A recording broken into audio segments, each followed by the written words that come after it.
Okay, എല്ലാവർക്കും നമസ്കാരം. എൻ്റെ പേര് രതീഷ്. ഞാൻ ഇന്ന് തൊട്ട് 10th ഇംഗ്ലീഷ് മീഡിയത്തിൻ്റെ ഫിസിക്സിൻ്റെ ചാപ്റ്റേഴ്സ് എടുത്തു തുടങ്ങുകയാണ്. നമ്മുടെ ഈ കൊറോണയൊക്കെ ബാധിച്ചിരിക്കുന്ന എല്ലാവരും വീടുകളിൽ തന്നെ കഴിയുന്നു. ഈ ഒരു അവസ്ഥയിൽ ഇങ്ങനെ നൽകുന്ന ക്ലാസ്സുകൾ നിങ്ങൾ കുറച്ചുകൂടെ എഫക്റ്റീവായിട്ട് സിമ്പിളായിട്ട് പഠിക്കാനുള്ള ടെക്നിക്കുകളും കുറച്ച് സിമ്പിളായിട്ട് മനസ്സിലാകാനുള്ള രീതിയിൽ ആണ് ഞാൻ ഈ ചാപ്റ്റേഴ്സ് എടുക്കുന്നത്. അപ്പോൾ നിങ്ങൾ തുടക്കം മുതൽ കാണുക, കണ്ടിട്ട് അതിൻ്റെ അഭിപ്രായങ്ങൾ എന്താണെന്ന് അറിയിക്കുക, നിർദ്ദേശങ്ങൾ അറിയിക്കുക. നിങ്ങൾക്ക് മനസ്സിലാകാത്ത പോർഷൻ ഉണ്ടെങ്കിൽ അത് അതിനകത്ത് തന്നെ കമൻസ് ആയിട്ട് കാണിക്കുക. അപ്പോൾ ഞാനിവിടെ നിങ്ങളുടെ ഫിസിക്സിലെ first chapter effects of electric current എന്ന് പറയുന്ന ഈ ചാപ്റ്ററാണ് എടുക്കുന്നത്. ഇവിടെ ഞാനൊരു കോഡ് എഴുതിയിട്ട് 1.1, ഇത് ഫസ്റ്റ് ചാപ്റ്റർ ഫസ്റ്റ് ക്ലാസ് ആണ്. സോ നെക്സ്റ്റ് ക്ലാസ് 1.2 എന്നായിരിക്കും ഇവിടെ റെപ്രസെൻറ്റ് ചെയ്യും. ഓരോ ക്ലാസിൻ്റെയും ആ കോഡുകളിലൂടെ നിങ്ങൾക്ക് കാണാൻ പറ്റും. സോ ഈ ചാപ്റ്ററിൽ നമ്മൾ പഠിക്കുന്നത് ഇലക്ട്രിക് കറണ്ട് എന്ന് പറയുന്ന ഈ ഒരു പ്രത്യേക പ്രതിഭാസം, ഇതിനെക്കുറിച്ചും അതിൻ്റെ കുറേ ഡിവിഷൻസും ഇതിൻ്റെ കുറേ എഫക്ട്സും ഒക്കെയാണ് നമ്മൾ ഇതിനകത്ത് പഠിക്കുന്നത്, ഈ ചാപ്റ്ററിൽ പഠിക്കുന്നത്. ഇലക്ട്രിക് കറണ്ട് എന്താണെന്ന് നമുക്കറിയാം. കറണ്ട് എന്ന് പറയുമ്പോൾ അതിൻ്റെ അർത്ഥം ഫ്ലോ എന്നാണ്, അല്ലേ? എന്തിൻ്റെയോ ഫ്ലോ. എന്തിൻ്റെ ഫ്ലോ ആണ്? ചാർജുകളുടെ ഫ്ലോ ആണ്. സോ ഫ്ലോ ഓഫ് ചാർജ്, അതിനെ നമ്മൾ കറണ്ട് എന്ന് വിളിക്കും. So current of electricity or current electricity എന്ന് പറയുന്ന ഒരു സെക്ഷൻ ഉണ്ട്. ഇതുപോലെ തന്നെ മറ്റൊരു സെക്ഷനാണ് static electricity. So electricity can be classified into two. They are static and current. So ഈ രണ്ട് കേസിലും ചാർജുമായിട്ട് ബന്ധപ്പെട്ട് വരുന്ന മെയിനായിട്ടുള്ള കാര്യമാണ് ഈ രണ്ടിൽ നമ്മൾ പറയുന്നത്. സ്റ്റാറ്റിക് എന്ന് പറയുമ്പോൾ കോൺസ്റ്റന്റ് എന്നാണ് അർത്ഥം. അപ്പം അവിടെ ചാർജ് തന്നെയാണ് കിട്ടുന്നത്, പക്ഷെ ഈ ചാർജ് എന്ത് ചെയ്യുന്നു? സ്റ്റാറ്റിക് ആയിട്ട് ഒരിടത്ത് തന്നെ സ്റ്റേഷനറി ആയിട്ട് മെയിൻറ്റെയിൻ ചെയ്യപ്പെടുന്നു. ഇത് ഒരിക്കലും എന്ത് ചെയ്യുന്നില്ല? ഒരു പോയിന്റിൽ നിന്നും മറ്റൊരു പോയിന്റിലേക്ക് ഫ്ലോ ചെയ്യുന്നില്ല. അത്തരം ഇലക്ട്രിസിറ്റിയെ നമുക്ക് വിളിക്കാം സ്റ്റാറ്റിക് ഇലക്ട്രിസിറ്റി. ഇത് നിങ്ങൾ പഠിച്ചു കഴിഞ്ഞിട്ടുണ്ട്. റബ്ബിങ്ങിലൂടെ, അല്ലെ, കോണ്ടാക്റ്റിലൂടെ കിട്ടുന്ന ചാർജ്. ഈ ചാർജ് എന്ത് ചെയ്യുന്നു? ഒരിടത്ത് ഗെയിൻ ചെയ്യുന്ന ചാർജ് മറ്റൊരു പോയിന്റിലേക്ക് ഫ്ലോ ചെയ്യുന്നില്ല. The charge gained at A portion or A point will not transfer to other portion of that particular object. That electricity is called static electricity. But in the case of current electricity, the charge gained at a portion is flowing throughout the material. അപ്പോൾ ഒരു മെറ്റീരിയലിന്റെ അല്ലെങ്കിൽ ഒരു ഓബ്ജക്റ്റിന്റെ ഒരിടത്ത് കിട്ടിയ charge എന്ത് ചെയ്യുന്നു? മറ്റൊരിടത്തേക്ക് ഫ്ലോ ചെയ്യുന്നു. അവിടെ ചാർജിന്റെ ഒരു ഫ്ലോ ആണ്, അതിനെ നമുക്ക് കറണ്ട് എന്ന് വിളിക്കാം. So that electricity can be called current electricity. So electricity എന്ന് പറയുന്നത് പ്രധാനമായിട്ടും രണ്ട് തരത്തിൽ, സ്റ്റാറ്റിക് ഇലക്ട്രിസിറ്റിയും കറണ്ട് ഇലക്ട്രിസിറ്റിയും. രണ്ടിലും കോമൺ ആയിട്ട് ഒരാളുണ്ട്, അയാളാണ് ഇലക്ട്രിക് ചാർജ്. സോ ഈ ചാർജിനെ ഞാൻ Q എന്ന ലെറ്റർ ഉപയോഗിച്ച് റെപ്രസെന്റ് ചെയ്യും. That is quantity of charge. ചാർജിന്റെ യൂണിറ്റ് ആണ് നിങ്ങൾ പഠിച്ചിട്ടുണ്ട്, കൂളം. C എന്ന ലെറ്റർ ഉപയോഗിച്ച് റെപ്രസെന്റ് ചെയ്യും. സോ ഒരു പർട്ടിക്കുലർ ടൈം, സോ T എന്ന് പറയുന്ന ടൈമിൽ ഒരു കണ്ടക്ടറിലൂടെ ഒഴുകുന്ന അല്ലെങ്കിൽ ഒരു ഓബ്ജക്റ്റിലൂടെ ഫ്ലോ ചെയ്യുന്ന ക്വാണ്ടിറ്റി ഓഫ് ചാർജ്, അതിനെ വിളിക്കുന്ന പേരാണ് intensity of electric current. So we can say I is equal to Q by T. I is the intensity of current, Q is the quantity of charge and T is the time. So T എന്ന് പറയുന്ന particular ടൈമിൽ Q എന്ന് പറയുന്ന charge flow ചെയ്യുകയാണെങ്കിൽ intensity of current I എന്ന് പറയുന്നത് എന്തായിരിക്കാം? I is equal to Q by T. Intensity of current I is equal to Q by T. Q is coulomb. Q എന്ന് പറയുന്ന ക്വാണ്ടിറ്റി ഓഫ് ചാർജ് ആണ്, അതിന്റെ യൂണിറ്റ് കൂളം ആണ്. T is the time taken, its unit is second. So I is equal to Q by T. I എന്ന് പറയുന്നത് intensity of current ആണ്, അതിന്റെ യൂണിറ്റിനെ നമുക്ക് എന്ത് വിളിക്കാം? Coulomb per second. C by S. Common ആയിട്ടൊരു യൂണിറ്റ് ഉണ്ട്, സ്റ്റാൻഡേർഡ് യൂണിറ്റ് ഉണ്ട്, SI യൂണിറ്റ് ഉണ്ട്, ampere A letter. So the unit of intensity of current is ampere. The unit of intensity of current is ampere. So what is the intensity of current? It is the quantity of charge flows through a conductor in unit time, or the quantity of charge flows through a conductor in a particular time is called the intensity of current.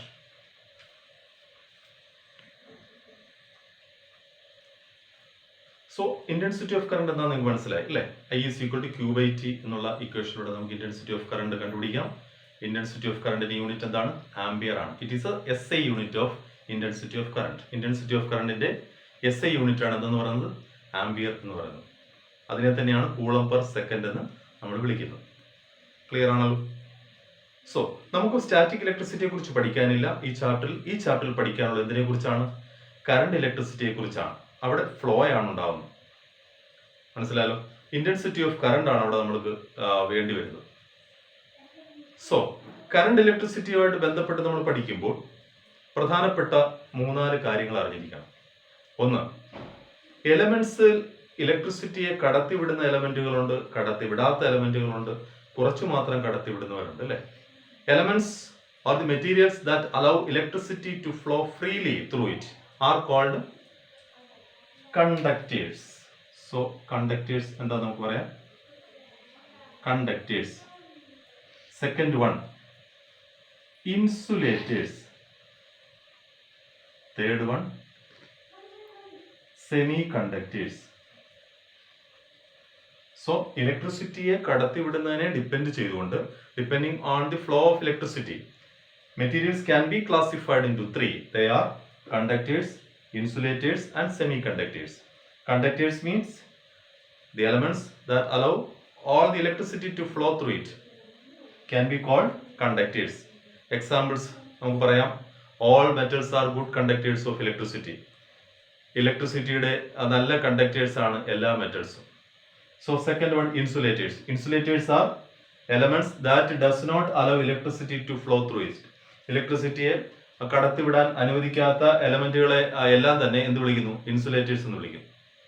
Semi conductors എന്ന് പറയുമ്പോൾ പാർഷ്യലായിട്ട് മാത്രം conduct ചെയ്യുന്നവർ, കുറച്ചു മാത്രം കടത്തിവിടുന്ന എലമെന്റുകളെല്ലാം തന്നെ എന്ത് വിളിക്കാം? Semi conductors എന്ന് വിളിക്കാം. So all metals can be considered conductors.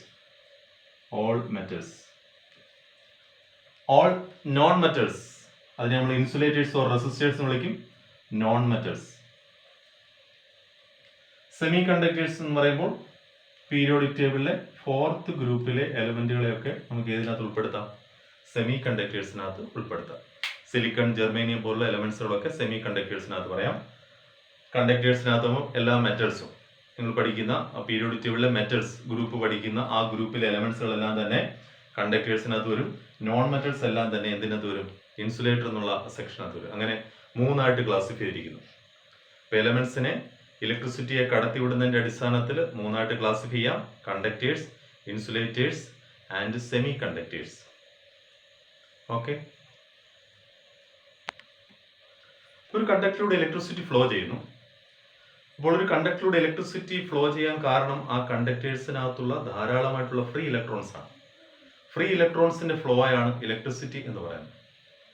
അപ്പോൾ ഇങ്ങനെ ഇലക്ട്രിസിറ്റി ഫ്ലോ ചെയ്യുമ്പോൾ നമുക്കറിയാം, ഫ്ലോ ഉണ്ടാകണമെങ്കിൽ, ആ ഫ്ലോ നടക്കണമെങ്കിൽ തീർച്ചയായിട്ടും ഒരു ലെവലിനൊരു വേരിയേഷൻ കാണും, ലെവലിനൊരു വ്യത്യാസം ഉണ്ടാകും ഇല്ലേ? വെള്ളം തന്നെ ഒഴുകണമെങ്കിൽ 2 ലെവൽ ഉണ്ടെങ്കിൽ മാത്രമേ വാട്ടർ ഫ്ലോ ചെയ്യുള്ളൂ. ഹയർ ലെവലിൽ നിന്ന് ലോവർ ലെവലിലേക്ക് അല്ലേ? ഉയരം കൂടിയ സ്ഥലത്തു നിന്ന് ഉയരം കുറഞ്ഞ സ്ഥലത്തേക്ക് വെള്ളം ഒഴുകുന്നു എന്ന് പറഞ്ഞ പോലെ തന്നെ ഹൈ എനർജിയുള്ള പോയിന്റിൽ നിന്നും ലോ എനർജിയുള്ള പോയിന്റിലേക്കാണ് എല്ലായ്പ്പോഴും എന്ത് ഫ്ലോ ചെയ്യുന്നത്? ഇലക്ട്രിസിറ്റിയും ഫ്ലോ ചെയ്യുന്നത്. So that energy can be called potential energy. Potential എനർജിയുടെ ഡിഫറൻസ് ഉണ്ടെങ്കിൽ മാത്രമേ ഇലക്ട്രിസിറ്റി ഫ്ലോ ചെയ്യുകയുള്ളൂ, ഇലക്ട്രോൺസ് ഫ്ലോ ചെയ്യുകയുള്ളൂ. That difference is called potential difference. Potential difference. It's measured by the unit volt. Potential difference എന്ന് പറയുന്ന ഒരു concept. Potential difference എന്താണ്? ഒരു പൊട്ടൻഷ്യൽ എനർജിയിലുള്ള വ്യത്യാസം. ഈ വ്യത്യാസം ഉണ്ടെങ്കിലേ ഇലക്ട്രിസിറ്റി എന്ത് ചെയ്തുള്ളൂ? ഫ്ലോ ചെയ്യുള്ളൂ. ഇപ്പോൾ ഉയർച്ചയിൽ താഴ്ചയിലേക്ക് വെള്ളം ഇങ്ങനെ ഒഴുകുന്ന പോലെ ഇലക്ട്രിസിറ്റിക്ക് ഒഴുകണമെങ്കിൽ ഒരു ഉയർച്ചയും താഴ്ചയും കാണണം, ഒരു ഹൈ എനർജിയും ലോ എനർജിയും ഉണ്ടായിരിക്കണം. ഈ എനർജിയുടെ വേരിയേഷൻ ഉണ്ടെങ്കിൽ മാത്രമേ ഇലക്ട്രിസിറ്റി ഫ്ലോ ചെയ്യുകയുള്ളൂ, ഇലക്ട്രോൺസ് ഫ്ലോ ചെയ്യുകയുള്ളൂ. ആ ഡിഫറൻസിനെ വിളിക്കുന്നവരാണ് പൊട്ടൻഷ്യൽ ഡിഫറൻസ്. അതിന്റെ യൂണിറ്റ് ആണ് വോൾട്ട്. പിന്നെ നമ്മൾ മറ്റൊരെണ്ണം നേരത്തെ പറഞ്ഞിരുന്നു, ഇന്റൻസിറ്റി ഓഫ് കറണ്ട് അല്ലേ, അതിനെ റെപ്രസെന്റ് ചെയ്ത ലെറ്റർ ഐ.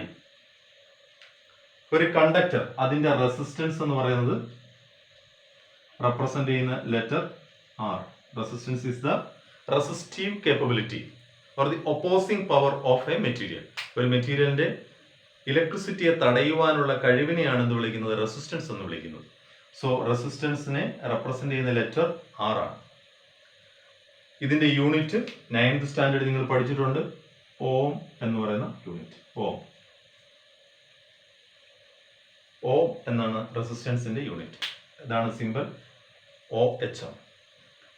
സോ ഇതിനെ മൂന്നിനെയും കൂടെ കണക്ട് ചെയ്തുകൊണ്ട് 9th നിങ്ങൾ പഠിച്ചിട്ടുള്ളത് തന്നെയാണ് അത്. പക്ഷെ ഇവിടെ ഞാൻ ഒന്നുകൂടെ ഒന്ന് എടുക്കുകയാണ് അതിനെ, കാരണം നമുക്ക് ഈ ചാപ്റ്ററിൽ ആവശ്യമാണ്. ഇവരെ മൂന്നുപേരെയോടെ കണക്ട് ചെയ്തുകൊണ്ട് ഓംസ് ലോ എന്ന് പറയുന്ന ലോ 9th നിങ്ങൾ പഠിച്ചിട്ടുണ്ട്. അതായത് വോൾട്ടേജും കറണ്ടും ഡയറക്ട്ലി പ്രൊപ്പോർഷണൽ ആയിരിക്കും. ഒരു കണ്ടക്ടറിലൂടെ ഇലക്ട്രിസിറ്റി ഫ്ലോ ചെയ്യുമ്പോൾ ആ കണ്ടക്ടറിന്റെ പൊട്ടൻഷ്യൽ ഡിഫറൻസ് എന്ന് പറയുന്നതും അതിൽ കൂടെ ഫ്ലോ ചെയ്യുന്ന ഇലക്ട്രിസിറ്റിയും ഡയറക്ട്ലി പ്രൊപ്പോർഷണൽ ആയിരിക്കും. What it means directly proportional എന്ന് പറയുമ്പോൾ എന്ത് പറയാം? Directly proportional means not equal. If one increase the other one also increases. That is directly proportion. ഒന്ന് കൂടുമ്പോൾ മറ്റൊന്നും കൂടുന്നു എന്നുള്ളതാണ് എന്തിന്റെ അർത്ഥം? ഡയറക്ട്ലി പ്രൊപ്പോർഷണലിന്റെ അർത്ഥം. തിരിച്ചാണെങ്കിൽ അതിനെ നമ്മൾ ഇൻവേഴ്സ്ലി പ്രൊപ്പോർഷൻ എന്ന് പറയും അല്ലേ. ഒന്ന് കൂടുമ്പോൾ മറ്റൊന്ന് കുറയുകയാണെങ്കിൽ അതിന് ഇൻവേഴ്സ്ലി പ്രൊപ്പോർഷൻ. അപ്പൊ ഇവിടെ വോൾട്ടേജും കറണ്ടും എങ്ങനെയാണ്? ഡയറക്ട്ലി പ്രൊപ്പോർഷണൽ ആണ്. വോൾട്ടേജ് ഇൻക്രീസ് ചെയ്യുമ്പോൾ ഓട്ടോമാറ്റിക് ആയിട്ട് എന്ത് ഇൻക്രീസ് ചെയ്യും? ഇന്റൻസിറ്റി ഓഫ് കറണ്ടും ഇൻക്രീസ് ചെയ്യും. അങ്ങനെയാണെങ്കിൽ നമ്മൾ ഇതിൽ നിന്ന് പഠിക്കുന്നതാണ് equation V is equal to I into R. Proportion സൈനെ ഈക്വൽ സൈൻ ആക്കി മാറ്റാൻ വേണ്ടി ഒരു കോൺസ്റ്റന്റ് വെച്ച് I യെ മൾട്ടിപ്ലൈ ചെയ്യുന്നു. That constant is the resistance of that particular material. ഒരു കണ്ടക്ടറിലൂടെ ഇലക്ട്രിസിറ്റി ഫ്ലോ ചെയ്യുമ്പോൾ അതിലെ വോൾട്ടേജും കറണ്ടും ഡയറക്ട്ലി പ്രൊപ്പോർഷണൽ ആയിരിക്കും. That means V is equal to I into R. നമ്മൾ ഈ ഡയറക്ട്ലി പ്രൊപ്പോർഷണൽ സൈനെ എന്താക്കി മാറ്റി? ഈക്വൽ സൈൻ ആക്കി മാറ്റുമ്പോൾ ഒരു കോൺസ്റ്റന്റ് വെച്ച് മൾട്ടിപ്ലൈ ചെയ്യുന്നു. That is V is equal to IR, or we can say R is equal to V by I. Resistance എന്ന് പറയുന്നത് എന്താണ്? വോൾട്ടേജിനെ കറണ്ട് വെച്ച് ഡിവൈഡ് ചെയ്യുമ്പോൾ കിട്ടുന്ന ഒരു കോൺസ്റ്റന്റ് ആയിരിക്കും. ആ കോൺസ്റ്റന്റ് എന്ന് പറയുന്നത് ആ കണ്ടക്ടറിന്റെ റെസിസ്റ്റൻസ് ആയിരിക്കും. R is equal to V by I. നിങ്ങൾക്ക് പഠിച്ചിരിക്കാൻ വേണ്ടി ഈ ട്രയാങ്കിൾ ഒന്ന് ഓർത്തിരിക്കണം.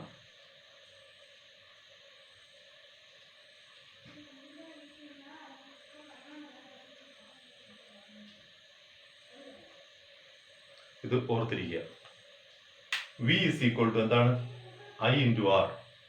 I is equal to V by R. R is equal to V by I. അപ്പൊ ഏത് ടേം കണ്ടുപിടിക്കാൻ ചോദിച്ചാൽ നമുക്ക് പെട്ടെന്ന് കണ്ടുപിടിക്കാൻ പറ്റും. R കണ്ടുപിടിക്കാൻ പറഞ്ഞു കഴിഞ്ഞാൽ V ബൈ ആണ്. I കണ്ടുപിടിക്കാൻ പറഞ്ഞാൽ V ബൈ R ആണ്. ഓംസ് ലോയിൽ നിന്ന് കിട്ടുന്നതാണ് ഈ ഇക്വേഷൻ. നമുക്ക് ഈ ചാപ്റ്ററിൽ ആവശ്യമാണ്. അതുകൊണ്ടാണ് ഇത് ആദ്യമേ പറഞ്ഞു തരുന്നത്. ഓംസ് ലോ നമ്മൾ പഠിച്ചു.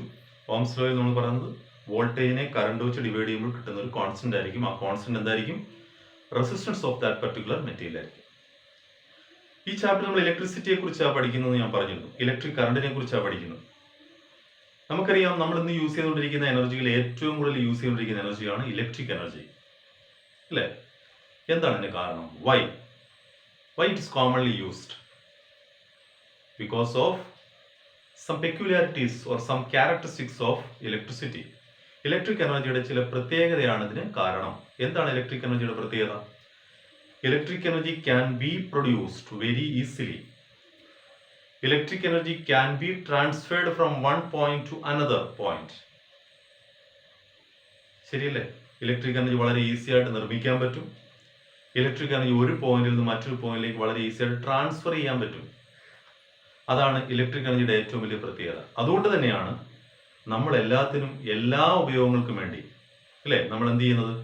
നമ്മൾ കൂടുതലായിട്ട് ഇലക്ട്രിക് എനർജി അല്ലേ വീട്ടിൽ ഉപയോഗിക്കുന്ന നിങ്ങൾ ഏത് എക്യുപ്മെന്റ് എടുത്ത് നോക്കിക്കോളൂ. എല്ലാ എക്യുപ്മെന്റും വർക്ക് ചെയ്യാൻ നമ്മൾ കോമൺ ആയിട്ട് യൂസ് ചെയ്യുന്ന ഒരാളാരാണ്? ഇലക്ട്രിക് എനർജിയാണ്. So that is the main importance of electric energy. Electric എനർജിയെ പ്രൊഡ്യൂസ് ചെയ്യാൻ പറ്റുന്നു. ഡിഫറെന്റ് മെത്തേഡ്സ് ഉപയോഗിച്ച് പ്രൊഡ്യൂസ് ചെയ്യാം. വളരെ ഡിസ്റ്റന്റ് പോയിന്റിലേക്ക് നമുക്ക് എന്ത് ചെയ്യാൻ പറ്റും? ട്രാൻസ്ഫർ ചെയ്യാൻ പറ്റുന്നു. അല്ലേ? വളരെ ഈസി ആയിട്ട് ഇതിനെ ഒരു പോയിന്റിൽ മറ്റൊരു പോയിന്റിലേക്ക് സെൻഡ് ചെയ്യാൻ പറ്റുന്നു. അതും ഇലക്ട്രിക് എനർജിയുടെ ഏറ്റവും വലിയ പ്രത്യേകതയാണ്. സോ ഇലക്ട്രിക് എനർജിക്ക് ഇങ്ങനെയുള്ള പല പ്രത്യേകതകളുണ്ട്. നോക്കുക, നമ്മുടെ വീട്ടിൽ ഉപയോഗിക്കുന്ന എക്യുപ്മെന്റ് നമ്മൾ ഓരോ എക്യുപ്മെന്റും എടുത്ത് നോക്കിക്കോളൂ. ഓരോ എക്യുപ്മെന്റിന്റെയും ഫങ്ഷൻസ് ഡിഫറൻ്റ് ആണ് അല്ലേ?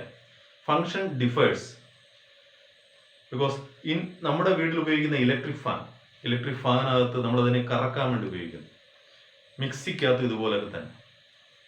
ടി വിയിലും മൊബൈൽ ഫോണിലും ഒക്കെ വേറെ ആപ്ലിക്കേഷൻ, വേറെ തരത്തിലുള്ള അല്ലെങ്കിൽ വേറെ തരത്തിലുള്ള ട്രാൻസ്ഫോർമേഷനാണ് നടക്കുന്നത്. അപ്പം ഇലക്ട്രിക് എനർജിയുടെ ഒരു മൂന്നാമത്തെ പ്രത്യേകതയായിട്ട് ഞാൻ പറയാൻ പറ്റുന്നു, ഇലക്ട്രിക് എനർജിയെ എനിക്ക് മറ്റുള്ള ഏത് എനർജി ഫോമിലേക്കും കൺവേർട്ട് ചെയ്യാൻ പറ്റുന്നു. അപ്പോൾ 3 പോയിന്റാണ് ഇലക്ട്രിക് എനർജിയുടെ എനിക്ക് പറയാൻ പറ്റുന്നത് മെയിനായിട്ട് അല്ലേ? ഒന്ന്, പ്രൊഡ്യൂസ് ചെയ്യാൻ പറ്റുന്നു, ട്രാൻസ്ഫർ ചെയ്ത് വിടാൻ പറ്റുന്നു. മൂന്നാമത്തെ എന്താണ്? ഒന്നിൽ നിന്ന് മറ്റൊന്നിലേക്ക് ചേഞ്ച് ചെയ്യാൻ പറ്റുന്നു. എങ്ങനെ? ഒരു എനർജിയിൽ നിന്നും മറ്റൊരു എനർജിയിലേക്ക്. ആ ട്രാൻസ്ഫറിങ്ങിനെയാണ് അല്ലെങ്കിൽ ആ ചേഞ്ചിങ്ങിനെയാണ് നമ്മൾ എഫക്ട്സ് എന്ന് വിളിക്കുന്നത്. ഇലക്ട്രിക് എനർജിയെ എനിക്ക് മെക്കാനിക്കൽ എനർജിയാക്കി മാറ്റാം, ഇലക്ട്രിക് എനർജിയെ ഹീറ്റ് എനർജിയാക്കി മാറ്റാം, ഇലക്ട്രിക് എനർജിയെ സൗണ്ട് എനർജിയാക്കി മാറ്റാം. അതുപോലെ ഇലക്ട്രിക് എനർജിയെ എനിക്ക് എന്ത് ചെയ്യാൻ പറ്റും? മാഗ്നറ്റിക് എനർജിയാക്കി മാറ്റാൻ പറ്റും. ഇങ്ങനെ മറ്റുള്ള ഏത് ഫോമിലേക്കും എന്ത് ചെയ്യാൻ പറ്റുന്നു? ഇലക്ട്രിക് എനർജിയെ ചേഞ്ച് ചെയ്യാൻ പറ്റുന്നു. അതാണ് ഇലക്ട്രിക് എനർജിയുടെ ഏറ്റവും ഇമ്പോർട്ടൻ്റ് ആയിട്ടുള്ള ഫീച്ചർ. അതുകൊണ്ട് തന്നെയാണ് നമ്മൾ വീട്ടിൽ ഉപയോഗിക്കുന്ന ഓരോ എക്യുപ്മെന്റും ഓരോ തരത്തിലുള്ള ഉപയോഗമാണ് അല്ലേ നമ്മുടെ വീട്ടിൽ നമ്മൾ കാണുന്നത്. അതിനെയാണ് ഇലക്ട്രിസിറ്റിയുടെ എഫക്ട്സ് എന്ന് വിളിക്കുന്നത്. ഈ ചാപ്റ്ററിന്റെ പേര് തന്നെ അതാണ്, effects of electric current. Electric കറണ്ടിന്റെ എഫക്ട്സിനെ കുറിച്ചാണ് നമ്മൾ ഈ ചാപ്റ്ററിൽ പഠിക്കുന്നത്. പലതരത്തിലുള്ള എഫക്റ്റുകൾ മനസ്സിലായല്ലോ. നമുക്ക് ഓരോ ഡിവൈസ് നോക്കാം. ഇലക്ട്രിക് ഫാൻ നോക്കാം. ഇലക്ട്രിക് ഫാൻ അപ്പോൾ നോക്കാം, ഇലക്ട്രിക് ഫാനകത്ത് എന്ത് എഫക്റ്റ് ആണ് നടക്കുന്നത്. അപ്പോൾ നമ്മൾ ആദ്യം അറിയേണ്ടത് ഇലക്ട്രിക് ഫാനിലേക്ക് നമ്മൾ കൊടുക്കുന്ന എനർജി എന്താണ്? നമ്മൾ കൊടുക്കുന്ന എന്താണ്? Electric energy. അതിനെ എന്താക്കി കൺവേർട്ട് ചെയ്യുന്നത്? എപ്പോഴും ഓർത്തിരിക്കണം, മെക്കാനിക്കൽ എനർജി. മനസ്സിലായോ? അപ്പോൾ ഇലക്ട്രിക് ഫാനകത്ത് നടക്കുന്നത് എന്താണ്? അപ്പോൾ റൊട്ടേറ്റിംഗ് പാർട്ടുള്ള എല്ലാ ഡിവൈസിലും ഇലക്ട്രിക് എനർജി എന്തായിട്ടാണ് മാറുന്നത്? മെക്കാനിക്കൽ എനർജി ആയിട്ട് കൺവേർട്ട് ചെയ്യും. അപ്പോൾ ഇവിടെ എന്ത് എഫക്റ്റ് എന്ന് പറയാൻ പറ്റും? Mechanical effect. ഇലക്ട്രിക് ഫാനകത്ത് മെക്കാനിക്കൽ എഫക്റ്റ് ആണ് നടക്കുന്നത്. So in electric fan, electric energy is converting in to mechanical energy. ഇതിന്റെ റിവേഴ്സ് പ്രോസസ് നടക്കുന്ന ഒരു ഡിവൈസ് ഉണ്ട്. മെക്കാനിക്കൽ എനർജിയെ ഇലക്ട്രിക് എനർജി ആക്കി മാറ്റുന്ന ഡിവൈസ്, അതാണ് ജനറേറ്റർ. അവിടെ എന്താ ചെയ്യുന്നത്? മെക്കാനിക്കൽ എനർജി എന്തായിട്ട് മാറുന്നു? ഇലക്ട്രിക് എനർജി ആയിട്ട് മാറുന്നു അല്ലേ? നമ്മൾ മെക്കാനിക്കൽ എനർജിയാണ് കൊടുക്കുന്നത്, അത് എന്തായിട്ട് മാറുന്നു? ഇലക്ട്രിക് എനർജിയാണ് നമുക്ക് കിട്ടുന്നത്. So we are inputting mechanical energy and the device outputting electric energy. ഇതാണ് നമുക്ക് സപ്ലൈ ചെയ്യുന്നത്. സോ ഇതാണ് ജനറേറ്റർ. അപ്പോൾ ഇതിന്റെ നേരെ റിവേഴ്സ് പ്രോസസ് ആണ്. ഇതുപോലെ ഡിഫറൻറ്റ് ഡിവൈസുകളുണ്ട് അല്ലേ? ഓരോ ഡിവൈസുകളും നമുക്ക് നോക്കാം. മൈക്രോഫോൺ, നമ്മൾ സംസാരിക്കുന്ന മൈക്ക് എന്ന് പറയുന്ന ഡിവൈസ്. അവിടെ നമ്മൾ കൊടുക്കുന്ന എന്താണ്? മൈക്രോഫോണിൽ നമ്മൾ കൊടുക്കുന്ന എന്ത് എനർജിയാണ്? സൗണ്ട് എനർജിയാണ് നമ്മൾ കൊടുക്കുന്നത്. അതിനെ എന്താക്കി മാറ്റുന്നു? അവിടെയും ഇലക്ട്രിക് എനർജി ആക്കി മാറ്റുന്നു. ഇതിന്റെ നേരെ റിവേഴ്സ് നടത്തുന്ന ഡിവൈസ് ആണ് ലൗഡ് സ്പീക്കർ. ലൗഡ് സ്പീക്കറിൽ എന്താ സംഭവിക്കുന്നത്? ഇലക്ട്രിക് എനർജി എന്താക്കി മാറുന്നു? സൗണ്ട് എനർജി ആക്കി മാറുന്നു. ഇവിടെ കിട്ടിയല്ലോ. അപ്പോൾ എന്താ പറയുന്നത്? ഈ microphone sound energy is converting in to electric energy. These electric signals are called audio signals. ഈ സിഗ്നലിനെയാണ് നമ്മൾ ഓഡിയോ സിഗ്നൽ എന്ന് വിളിക്കുന്നത്. എന്നാൽ ലൗഡ് സ്പീക്കറിൽ അങ്ങനെയല്ല. ഈ ഓഡിയോ സിഗ്നലിനെ അല്ലെങ്കിൽ ഇലക്ട്രിക് എനർജി എന്താക്കി മാറ്റുന്നു? സൗണ്ട് എനർജി ആക്കി മാറ്റുന്നു. ഇനിയുള്ള ഡിവൈസുകൾ നമ്മൾ യൂസ് ചെയ്യുന്ന മൊബൈലിനകത്ത് യൂസ് ചെയ്യുന്നു അല്ലേ? Mobile charging of battery. Mobile charge ചെയ്യുന്നു, അവിടെ എന്ത് എനർജി ആയിട്ട് കൺവേർട്ട് ചെയ്യപ്പെടുന്നു? While charging a battery, electric energy is converting in to chemical energy. While discharging means നമ്മൾ സ്വിച്ച് ഓഫ് ചെയ്തു, ചാർജർ മൊബൈൽ വർക്ക് ചെയ്യുന്നു, അവിടെ എന്താ ചെയ്യുന്നത്? ബാറ്ററിയാണ് തിരിച്ച് ചാർജ് സപ്ലൈ ചെയ്യുന്നത്. സോ ഇലക്ട്രിക് എനർജി കൺവേർട്ട് ചെയ്യുന്നത് കെമിക്കൽ എനർജി ആയിട്ടാണ് ചാർജിങ് നടക്കുന്നതെങ്കിൽ ഇവിടെ നടക്കുന്ന എന്താണ്? കെമിക്കൽ എനർജി എന്തായിട്ട് കൺവേർട്ട് ചെയ്യപ്പെടുന്നു? ഇലക്ട്രിക് എനർജി ആയിട്ട് കൺവേർട്ട് ചെയ്യപ്പെടുന്നു. കിട്ടിയോ? So charging of a battery, electric energy to chemical energy. Discharging of a battery, chemical energy to electric energy. Electrolysis process, electric energy to chemical energy.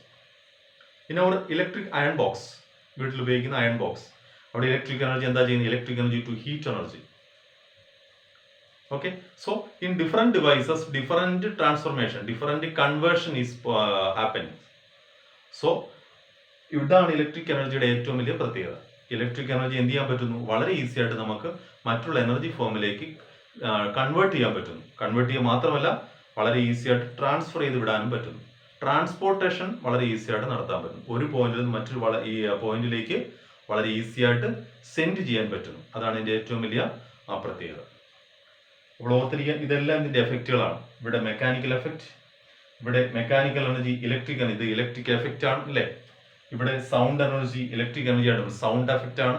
അപ്പൊ ഇങ്ങനെ different എഫക്ട്സുകളാണ് ഇതിനകത്തുള്ളത്. നമുക്ക് ഈ ചാപ്റ്ററിൽ പഠിക്കാനുള്ളത്, പ്രധാനമായിട്ടും പഠിക്കാനുള്ളത് 2 എഫക്റ്റുകളാണ് പ്രധാനമായിട്ടും ഉള്ളത്. Heating effect and lighting effect. Electric energy to heat എനർജിയും electric energy to light energy. ഈ 2 എഫക്റ്റുകളാണ് ഈ ചാപ്റ്ററിൽ നിങ്ങൾക്ക് പഠിക്കാനുള്ളത്. സോ ഇത് നെക്സ്റ്റ് ക്ലാസ്സിൽ ഞാൻ എടുക്കും. അത് നാളെ തന്നെ അടുത്ത ക്ലാസ് ഞാൻ അപ്ലോഡ് ചെയ്യും. ഇന്നത്തെ ഈ ക്ലാസ് നിങ്ങൾ കാണുക. അടുത്ത ക്ലാസ് വരുമ്പോൾ കോഡ് 1.2 എന്നായിരിക്കും വരുന്നത്. ഫസ്റ്റ് ചാപ്റ്റർ സെക്കൻഡ് ക്ലാസ് എന്ന് ഇൻഡിക്കേറ്റ് ചെയ്യും. അപ്പോൾ അത് നോക്കിക്കൊണ്ട് നിങ്ങൾക്ക് ക്ലാസ്സുകൾ കറക്റ്റായിട്ട് ഐഡൻറ്റിഫൈ ചെയ്യാൻ പറ്റും. എൻ്റെ കമൻസുകൾ കണ്ടതിന് ശേഷം നിങ്ങൾക്ക് നിങ്ങളുടെ ഫ്രണ്ട്സിനും ഒക്കെ സെൻഡ് ചെയ്യുക. കണ്ടതിന് ശേഷം എൻ്റെ അഭിപ്രായങ്ങൾ അറിയിക്കുക. ഏതെങ്കിലും മോഡിഫിക്കേഷൻസ് ആവശ്യമെങ്കിൽ അത് പറഞ്ഞു കഴിഞ്ഞാൽ അതിനനുസരിച്ച് മോഡിഫിക്കേഷൻ നമ്മൾ വരുത്തുന്നതായിരിക്കും. ഓക്കെ, ദെൻ ഇവിടെ winding up this class. So we can meet tomorrow. Thank you.